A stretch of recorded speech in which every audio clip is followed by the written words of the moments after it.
When I told Jimmy 1 to stay frosty, I didn't mean give me frosty. What was that? It's Friday? Friday? Gotta get down on... yeah, not doing that. Hey everyone, and welcome to Groove Builders, the show where we create together. I'm your host, Disorderly Cone, and welcome to Groove Builders Christmas Build Week, where we've been building a build from this surprise box given to us from the Moyu Store. And if you haven't checked those guys out yet, you definitely should. They have all kinds of unique puzzles on there, and builds too. And if you find something really unique that might pique your interest, if you use code GROOVE at checkout, not only will you be helping out the channel, but you'll also be getting a nice discount too. I think that's pretty sweet. Now, what does Friday have in store for us? That's a great question, Groovers. Let's get down to the workbench and take a look at it.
it's a hornet, and this one is actually probably my favorite so far outside of the Dragonfly.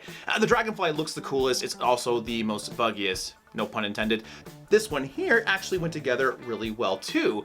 The only issues I had with this one was of course fitting that body in the center between the two brass pins, and then also some of these little guys here were the wrong size screws. So when it came to putting our pieces together, I actually couldn't do that. And it took me a little bit to figure that out. It really did. I had to sit there and go, hey, what's going on here? I don't know if I'm putting something the wrong way. I mean, I changed the orientation and just, it wouldn't work.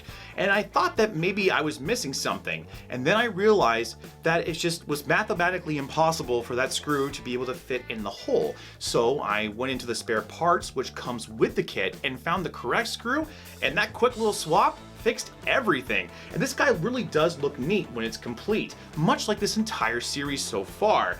The aesthetic of them is kind of cool. The aesthetic is definitely a neat office look, and so far, even just having these models up for the small period of time that I have, they've turned a lot of heads. Now, one thing I do want to show you is this. Yep, those legs are solid, and that's because we've mastered the ability to put these legs on properly. I'm quite proud of myself, and I'm sure that you will be able to get it too if you decide to pick up this kit. Alright Groovers, I had a really good time building our Hornet with you, and if you guys had a good time, don't forget to press that like button. For more videos like this, hit subscribe as well, so we've got all kinds of really cool builds coming out in the future. Want to help the channel grow? Check out growbuilders.ca. We have all kinds of really neat builds on there at great prices with fast shipping to the United States and Canada. Do you want to build some really neat hardware models just like this? Well, check out the Moyu Store. They have all kinds of really neat models on there at great prices, and if you use code GROOVE at checkout, not only will you be helping the channel, but you'll also get yourself a pretty cool discount, which I think is really neat. Until next time, Groovers, keep building. Now, I don't want you stinging anybody else around here. I'm not gonna have it.